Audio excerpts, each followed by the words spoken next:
sorpresa. Sí, sí. Esto es un monstruo, esto tomó un giro. Sí. En la conferencia, que sí. Sí, de formarla, yo conozco a Marla, pero no me imaginaba que hubiese sido tan productivo y tan grande. Sí. ¿Y tú estás En la Interamericana de Bayamón. Ah, vale. Sí. Muy bien. Departamento de Comunicaciones allí a la orden. Tú eres periodista, ¿no? Bueno, Yo ahora soy profesora. Sí, no, perdona. Nunca dejas de ser periodista. Nunca, bueno, yo estudié periodismo, pero trabajé como productora de noticias. Ah, muy bien. O sea, nunca... hice un internado allí en ¿Ah, sí? Sí. Pero siempre me quedé con esa espinita de escribir, ir a la calle, siempre estaba redactando libretos y coordinando coberturas, porque noticias para televisión es diferente. Sí. Después me fui a Muy bien. estoy allí. Excelente. O sea, has pasado del mundo profesional donde A está la él a la academia, academia. a la Tenemos dos academia. visiones de los medios de Ajá. comunicación. Sí. La realidad pura y dura La realidad. y cómo se enseña el periodismo, ¿no? Yo he dado clases, pero de comunicación ambiental. Porque el grado se llama journalism o cómo tiene... Bueno, acá en la Inter de Bayamón, ¿Sí? es general. Ah, muy bien. No hay solamente 2 cursos de periodismo. Ah, muy porque bien. pues ellos quieren abarcar todo. Porque ¿Todos los medios o todo o social science? No, todos los medios. Todos los En el medios. departamento no son Vale. los medios. Pues el estudiante tiene que saber video, tiene que saber... Que eso es algo de lo que adolece UPR. Yo, por ejemplo, yo hice mi grado en la UPI, y entonces yo lo que tomé fue una clase nada más de televisión y radio. Jamás quise ir a la universidad porque ninguna clase me llevó. Jamás hice algo de televisión. Yo sabía que mi interés era prensa escrita, y pues nada, como que... Pero ese es el enfoque de la Universidad de Puerto Rico. Sí. Por ejemplo, Arecibo me voló la cabeza también el programa que ellos tienen allí de radio y televisión. Es más parecido a lo que nosotros tenemos. Sí. Pero a mí me pasó lo mismo. Yo salí de Coco y a trabajar en Guapa y decía, ¿qué es un sonido? ¿Qué es esto? Yo no sé. O sea, yo sabía escribir. Eso no tengo quejas ninguna. Pero sí, tiene que ser. Yo creo que es que le tienen miedo a esa técnica. Se enfocan tanto en la teoría, which is good, pero hay que, ¿sabes? El periodismo es práctica. Entonces, para mí, yo no puedo conseguir que la práctica sea opcional. Hello. ¿es opcional? Bueno, todavía es opcional. Sí, digo, yo me gradué en el 2006 y era opcional. Cuando yo la hice solamente le hicimos 4 y yo decía, pero ¿cómo es posible que Yo cogí un seminario, yo no cogí práctica, y tampoco te incentivan. Exacto. Tampoco te dicen, mira, vete a la calle, Exacto. haz una práctica para que tengas experiencia. Pero, pues allí nosotros tenemos un reto bien grande, porque en mi caso, a mis estudiantes no les gusta escribir. Ellos son todo video y producción. Bueno, porque es el mundo de ahora. Exacto. Sí, redes sociales, pero la redacción la odian. Al periódico apenas llegan practicantes ahora, déjame decir. Sí, porque los están limitando. Yo hace tiempo, nosotros no nos dejan enviar estudiantes, Eso ¿verdad? yo no Tiene que tener recuerdo un que de la cierto Inter- perfil. Yo no recuerdo que de la Inter haya ido Muy poco, practicantes muy allí. poco. Los últimos cuando estaba Saddam, cuando estaba Sí. un tiempo fuera, que él era el ¿Tú que nos... conoces a Henry Torres? Sí, claro. Henry, mi compañero. Sí, sí. Pero es de Puerto Rico. Está en Atlanta. Ay, Dios mío, pero y esa cosa tan lejos. Bueno, víctima de María. Ay, Dios mío. Es uno de los múltiples boricuas que emigraron. Perdió clase de inglés. Sí, lo sé. Cuando yo le dije que iban a estar aquí, me dijo, mándale saludos. Ay, tan chulo, sí. Dile sí que le mandó recuerdo. Sí, claro. Y que él conoce a Ruth Hernández. Sí, claro. La directora. Sí, Enrique es egresado de allí. Era ahí. No, muy bueno. Sí. No, pues sí. Sabes bien prepararte las cosas, ¿eh? No, mira, yo lo escribí todo. Porque... Yo también vi grande. Porque... Sí, grande. Estos son 3 No, páginas. pero veo Lo que pasa es también, ¿no? Que está muy bien esto. Ah, bueno, sí. Voy a leer. Yo lo voy a leer porque yo voy a practicar aquí en inglés, déjame decirte. Así que... Bueno, yo soy de España y todo me di eso cuenta. aún... Da trabajo. Aparte es que yo soy cuatrilingüe, entonces mi español y francés son mis lenguas maternas. Pues viene el catalán y después el inglés. Entonces al final Son muchas terminar hablando a las 4 a la vez. No es fácil. No, pero tú sabes que yo, cuando Cecilia y Marta me invitaron, yo dije, mira, esta es la primera vez que yo voy a hablar ante un grupo en inglés, así, una cosa importante, pero dije, pero lo voy a usar a mi favor. Porque parte de lo que yo hablar es de cómo la mayoría de la comunicación, o sea, hablar de desastre es hablar de ciencia y de ambiente. Y la mayoría de la investigación es en inglés. En Puerto Rico, el 10% de la población solamente es proficiente en inglés. Entonces, si para nosotros como periodistas es difícil entender y decodificar esa información, imagínate para la población en general. Así que yo dije, pues nada, si termino hablando en español, pues no pasa nada. Yo te voy a poner en segundo lugar. Os voy a poner vosotros, después irá Luis Bonilla, irá Monbueno y al final Cristina. Perfecto. ¿Sabes? Sí, dime. No, que cuando yo vi esas preguntas de Mario chicos, me dio acomodo que yo tengo aquí con estas preguntas. Como que bien general, pero vamos a ver. Bueno, siempre es muy ambicioso todo y después se llega a donde se llega, ¿no? Sí.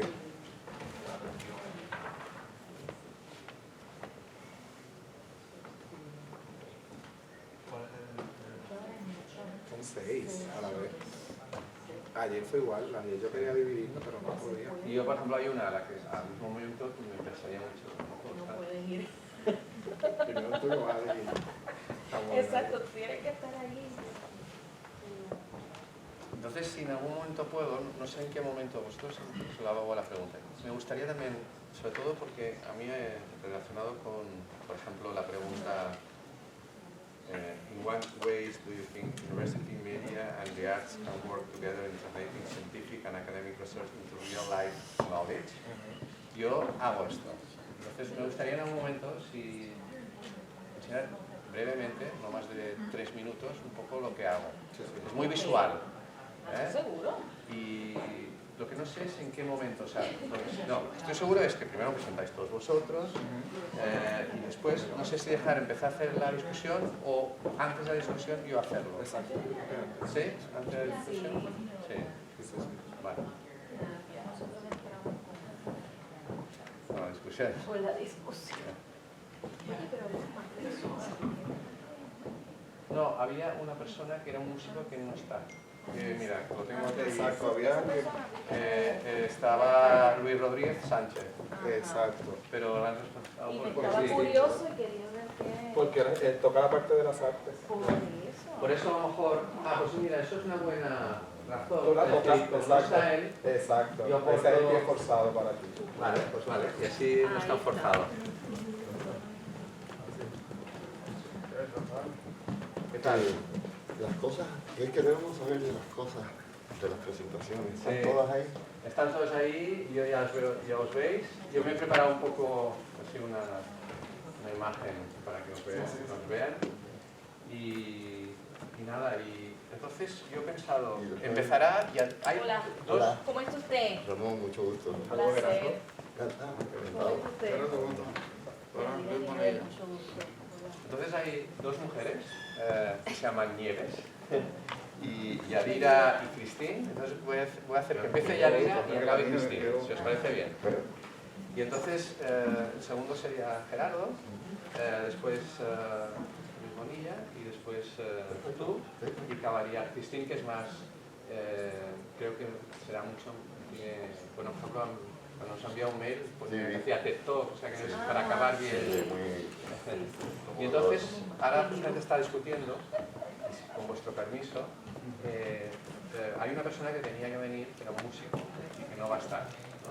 Entonces, yo sobre todo en el tema de cómo el arte puede transmitir la ciencia, yo trabajo en esto, y entonces, si es posible, hablar 3 minutos, un poco, mayoritariamente son imágenes y símbolos de cómo transmito un concepto científico, bueno, en concreto la resiliencia, a partir de la participación de las personas y con el arte. ¿Sí?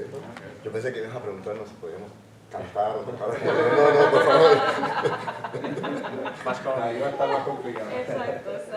Y entonces así puedo un poco dar un poco mi grano de arena en todo esto. Y cuando Sí, aquí... va a haber ayuda, o sea, en cuanto a... Bueno, aquí yo lo tengo, teóricamente lo tengo... Esto no sé cómo funciona. Aquí tenéis esto, y supongo que Pruébalo tú. Ah, la flecha. El arriba es el punteador.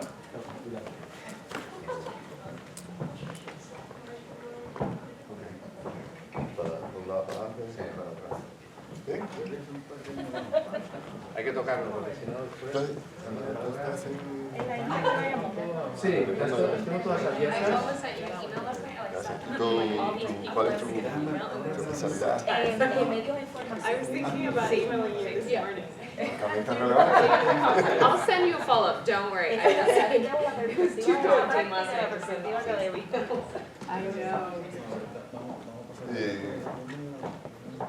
Toda la perspectiva que traigamos en contenido. Sí.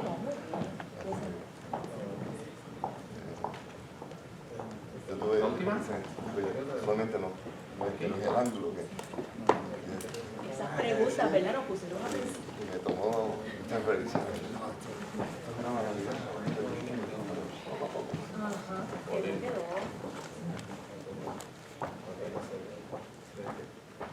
This is the expansion room? What? This is the expansion room? Or? No, this is multipurpose. Okay.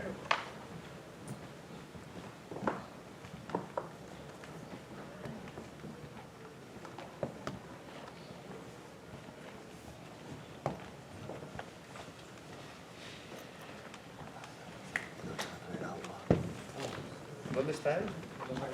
Ah, vale.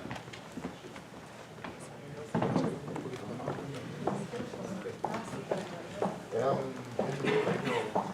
plan, ¿no? Sí, Rafael. Rafael, perdón. Sí, no, no.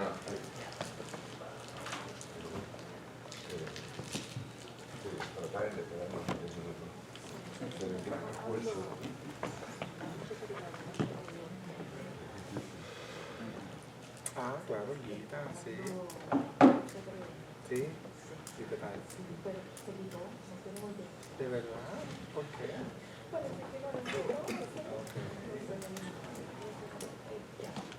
Pensé que a mí me dio, yo quería ver porque yo le doy la clase de comunicación y entonces lo chévere es que el esfuerzo es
Sí.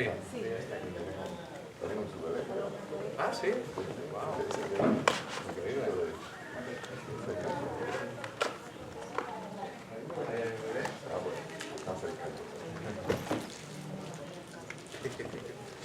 ¿Y cómo te llega?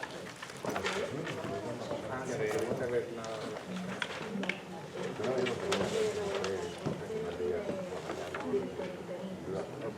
Un poco a dar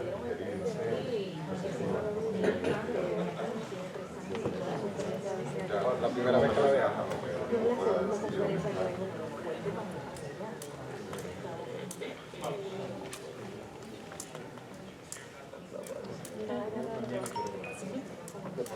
Tenemos hasta las... una, ¿no? No, a las 11, 12:30. Vamos al libro. 12:15. O sea, ya somos estamos a 50. menos de Hombre, deberíamos Porque Me acabo de llegar Sí, no hay no problema. un ticket o un código. Sí, siempre.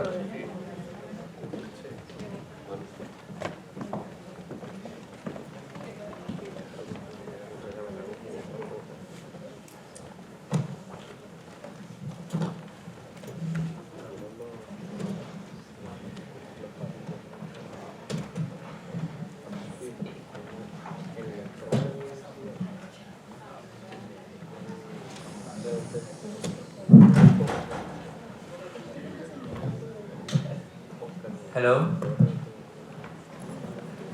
How are you? Welcome to the panel Communicating Risk.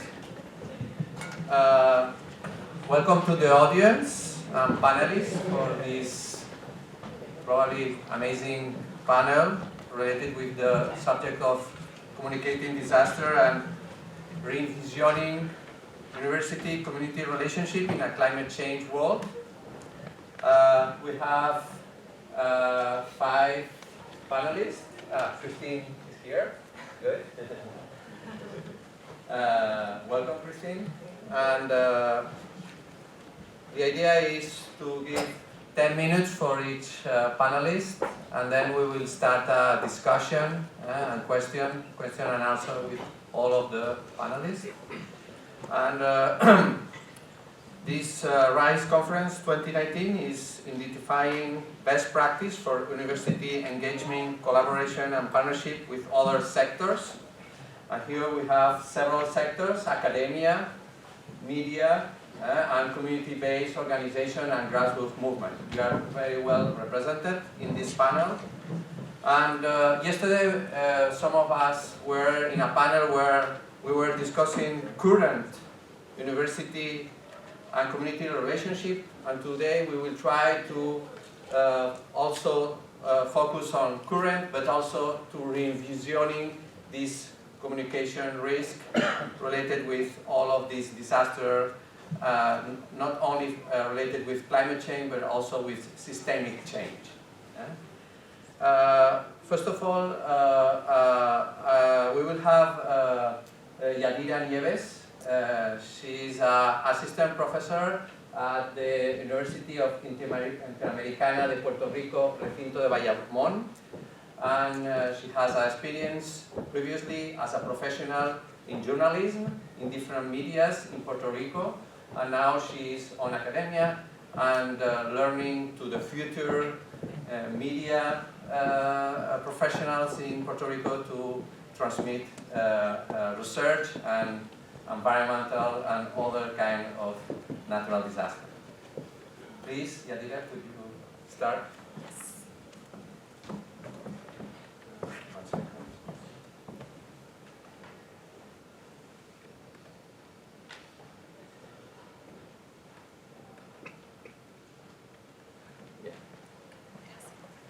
Good morning.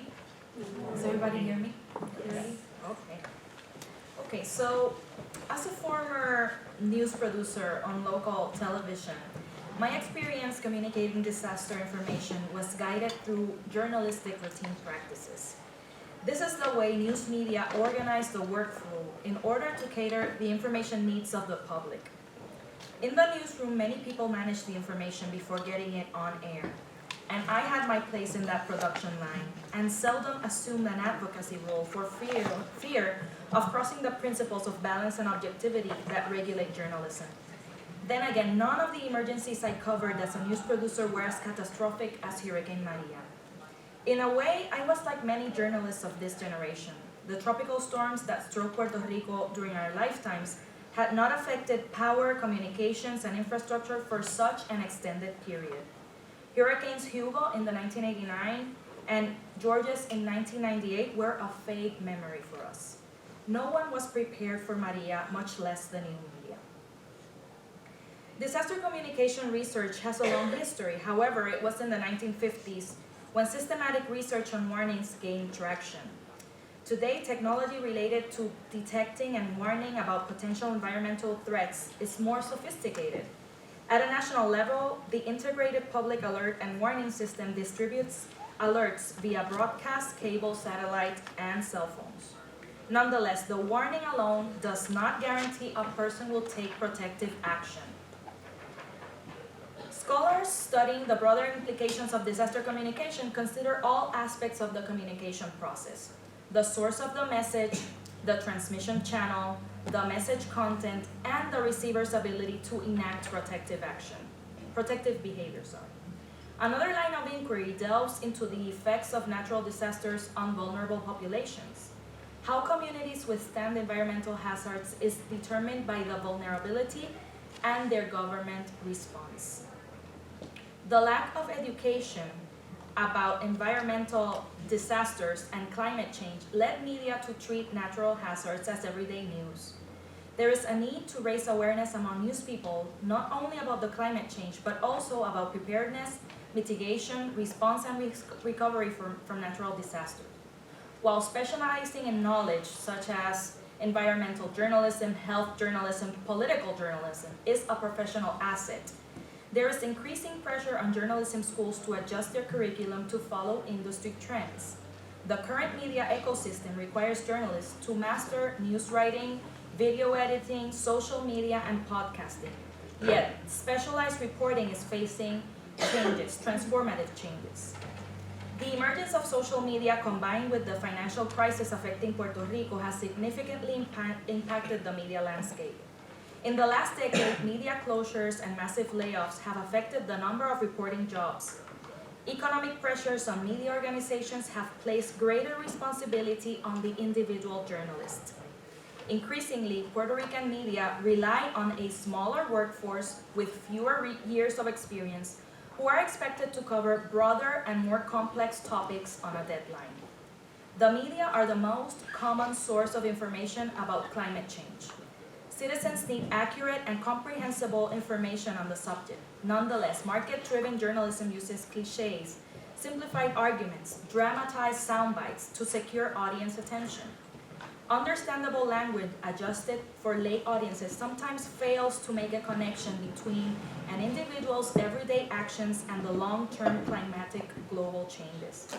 In the interest of enhancing environmental disaster knowledge and literacy, news media must make a conscious editorial decision to consider the subject as newsworthy and not just hype.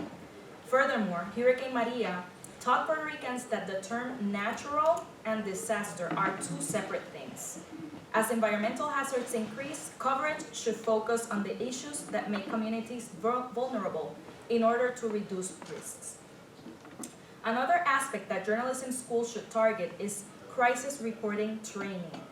Few journalists are prepared to report disasters and other crises during the stages of prevention, response, and recovery. It is important to stress that already news media professionals in Puerto Rico adhere to the ethical values in their reporting for the purpose of ensuring preparation and saving life during the preparedness phase. However, Hurricane Maria caught local news media off guard without proper preparedness plans. Our and communications blackout invalidated strategies designed based on those past experiences with tropical storms. And what happened? Improvisation. This lack of preparedness inevitably shaped the information that went out to the public during the recovery phase. And I'm going to give some examples.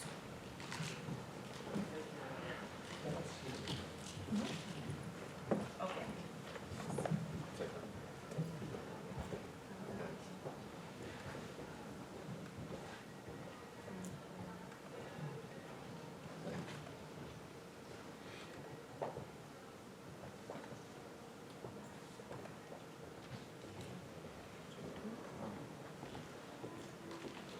Okay, thank you.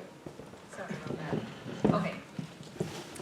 So during the recovery phase, media organizations broadcast from the government command center, echoing a narrative put forth by official sources. Only those journalists who resorted to NGOs, experts, or citizens' voices, but most importantly, traditional journalistic legwork, were able to uncover governmental criminal negligence. Reporters relied heavily on each other as the source for information about recovery. there is an intermedia agenda-setting relationship among Puerto Rican media, where most radio and television use El Nuevo Día, the newspaper of record in Puerto Rico, as their main content. This practice has been shown to have detrimental effects on the accuracy of reporters' natural disaster knowledge. Journalists who rely on scientists as their primary sources have more accurate knowledge than reporters who rely on other sources. However, news people contend that scientists need to be more effective sources by leaving their ivory towers and not using highly technical jargon. Academia should be aware of news production routines in order to better communicate their findings to the public. Despite previous experiences covering hurricanes, the intensity of Maria put news media workers in an extreme situation that threatened their psychological and physical well-being. The sense of responsibility to report the news led most journalists to work up to the point of exhaustion. Improvisation led some to experience psychological effects due to traumatic experiences covering the disaster.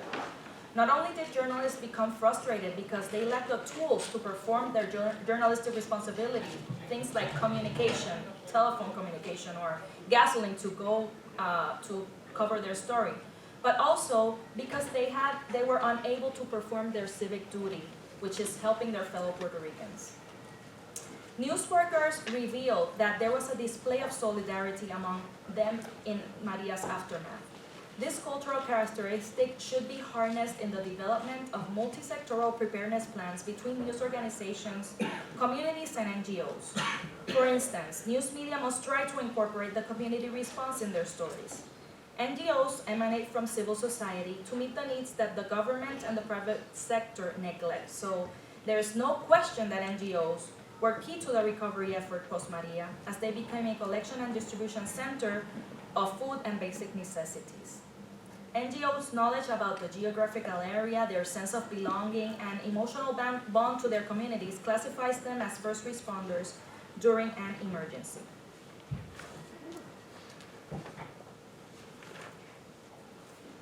The circumstances that surrounded Hurricane Maria, never experienced by news professionals, forced them to undertake new roles, both within their journalistic responsibilities as well as within their civic duty.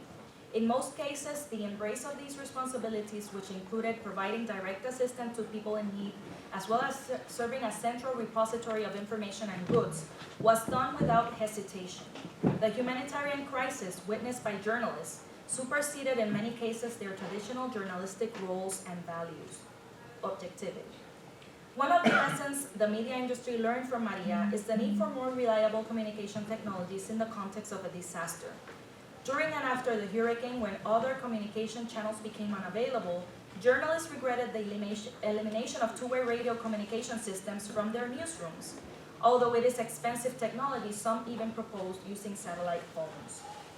While media organizations discuss but have not yet fully implemented comprehensive preparedness plans, citizens are taking steps to become more resilient. For instance, the University of Puerto Rico in Mayagüez recently trained 80 volunteers to establish a communications emergency system using two-way radios.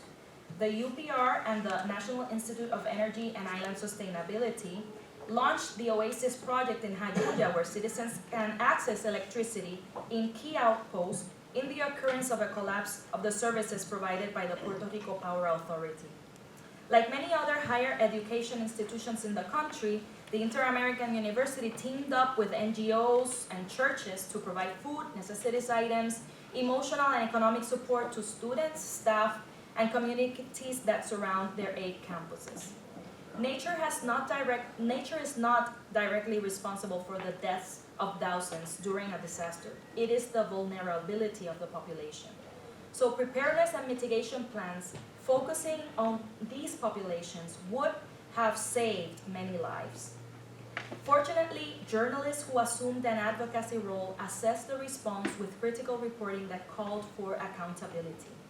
While there is a multi-sectoral call for collective actions that facilitate resiliency, news media represents an important part of the equation because it enables the public's understanding about the event across all stages of the disaster.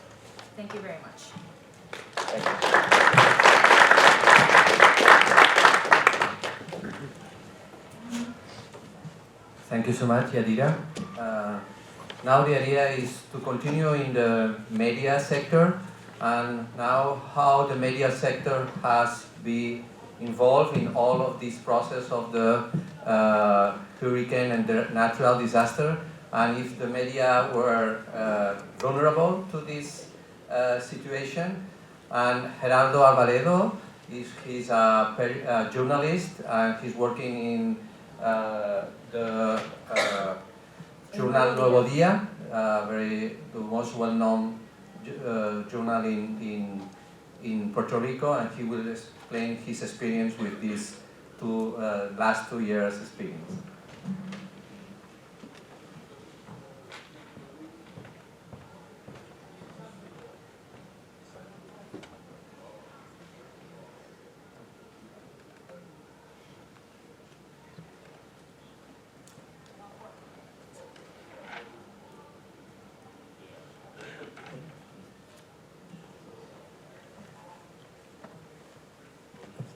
Well, good morning, and thank you very much for this wonderful opportunity. For me, it is a pleasure to share with you some of my experience covering and reporting on environmental and scientific stuff for Nuevo Día newspaper in Puerto Rico, which includes, of course, communicating information about disasters. I would like to start my very short presentation with some pictures of my experience covering disasters, starting at the left with a picture of me in Haiti. This is in the earthquake in 2010. At the center, that's a typical flood somewhere in Puerto Rico, and in the right, it's a live transmission from the newsroom during Hurricane Irma and Maria. Those are only 3 examples, but they are not random. Haiti marked me personally and professionally. I was only 25 years old, covering one of the biggest human tragedies in history. But at that time, my experience in journalism was short, only 4 years. It was a huge challenge for me. First, that was my first time in Haiti. Second, I don't speak French or Creole, so I depended on an English translator. As you may already know, English is not my first language. Third, and most importantly, the levels of devastation, death, and medical needs were out of this world. No one in college teaches you how to deal with that. And that's an opportunity that we can discuss later here in this panel or during the conference. Haiti made me a better person, a better journalist. The earthquake taught me how to have more empathy towards others and to understand better other people's pain and suffering. It also exposed me to vulnerability, and that's the same vulnerability that we have in Puerto Rico. In summary, Haiti prepared me to deal with ordinary events like the flood in the center of the screen.